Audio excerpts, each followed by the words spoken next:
ମୁଁ ତପନ କୁମାର ନାୟକ ଜିଲ୍ଲା ପ୍ରେସ୍ କ୍ଲବର ଉପଦେଷ୍ଟା। କଣ କହିବେ? ନା ଆଜି ଟ୍ରାଫିକ ସଚେତନତା କାର୍ଯ୍ୟକ୍ରମ ରହୁଛି ଅନ୍ତିମ ଦିବସ।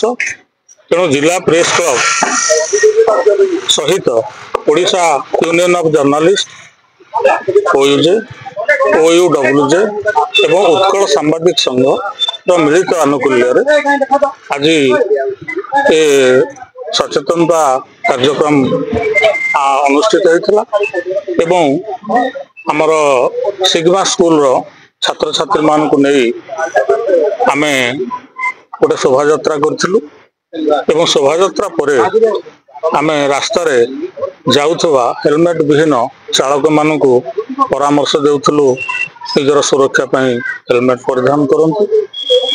ଏତଦ୍ ସହିତ ଚାରି ଚକିଆ ଯାନ ସିଟ୍ ବେଲ୍ଟ ବାନ୍ଧନ୍ତୁ ଏବଂ ଆଉ ଯୋଉ ଅନ୍ୟାନ୍ୟ ସୁରକ୍ଷା ବ୍ୟବସ୍ଥା ସେମାନେ ତାକୁ ଆପଣାନ୍ତୁ। କାହିଁକି ନା ଜୀବନ ହେଉଛି ବହୁତ ମୂଲ୍ୟବାନ ଏବଂ ନିଜର କ୍ଷତି ହେବା ସହିତ ସମାଜର ବି କ୍ଷତି ହେଉଛି।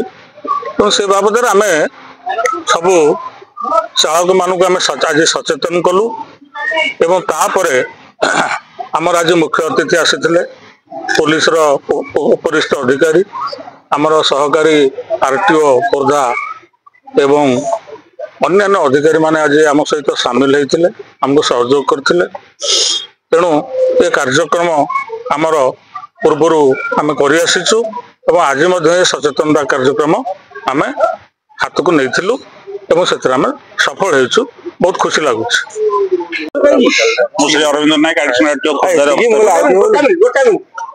ମୁଁ ଆଡିସନାଲ RTO ଖୋର୍ଦ୍ଧା ଶ୍ରୀ ଅରବିନ୍ଦ ନାୟକ। ଆମର ଏଇ ସପ୍ତାହଟା ମୁଖ୍ୟତଃ ସଡ଼କ ସୁରକ୍ଷା ମାସ ହିସାବରେ ପାଳନ କରାଯାଉଥିଲା ଜାନୁଆରୀ 1 ରୁ ଜାନୁଆରୀ 31।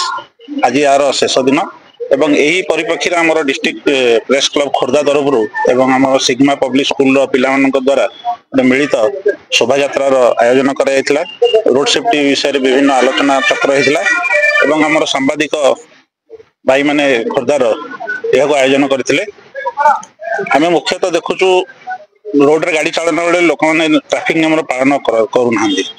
ତେଣୁକରି ଆମେ ଅନୁରୋଧ କରୁଛୁ ସାମ୍ବାଦିକ ଭାଇମାନଙ୍କ ମାଧ୍ୟମରେ ସମସ୍ତଙ୍କୁ ସଚେତନ କରାଯାଉ, ଟ୍ରାଫିକ ନିୟମ ମାନନ୍ତୁ, ହେଲମେଟ ପିନ୍ଧନ୍ତୁ, ମଦ୍ୟପାନ କରନ୍ତୁ ନାହିଁ ଏବଂ ଚାରି ଚକିଆ ଯାନରେ ଯାନ କଲା ବେଳେ ଚଲେଇଲା ବେଳେ ସିଟ୍ ବେଲ୍ଟ ବାନ୍ଧନ୍ତୁ, ସୁରକ୍ଷିତ ରୁହନ୍ତୁ ଏବଂ ଗାଡିର କାଗଜପତ୍ର ବି ସମସ୍ତେ ସବୁ ରଖନ୍ତୁ। ପଲ୍ୟୁସନ ହଉ, ଇନ୍ସୁରାନ୍ସ ହଉ, ଫିଟନେସ ହଉ ରଖନ୍ତୁ। କାରଣ ଯଦି ଗୋଟେ ଗାଡିର ଆକ୍ସିଡେଣ୍ଟ ହଉଛି ଏବଂ ବିନା କାଗଜ ଅଛି ତାହେଲେ ସେ ଓନରକୁ କ୍ଲେମ ବି ମିଳୁନି।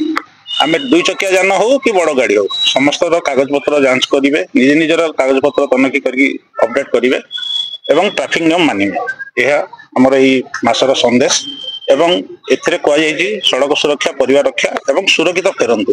ଆମେ ରାସ୍ତାରେ ଯେତେବେଳେ ଯାଉଛୁ, ଘରୁ ବାହାରୁଛୁ, ଦୁଇ ଚକିଆ ଯାନ ହଉ, କାର ହଉ, ବସ୍ ହଉ, ଯୋଉଥିରେ ବି ଯାଉଛୁ, ଆମେ ଜାଣିନୁ ସୁରକ୍ଷିତ ଫେରିବୁ କି ନ ଫେରିବୁ। ତେଣୁକରି ନିଜେ ଡ୍ରାଇଭିଂ କଲା ବେଳେ ନିଜେ ସୁରକ୍ଷିତ ରୁହନ୍ତୁ ଏବଂ ଅନ୍ୟକୁ ବି ସୁରକ୍ଷା ଦେଇକି ଯାନ ଚଳାନ୍ତୁ।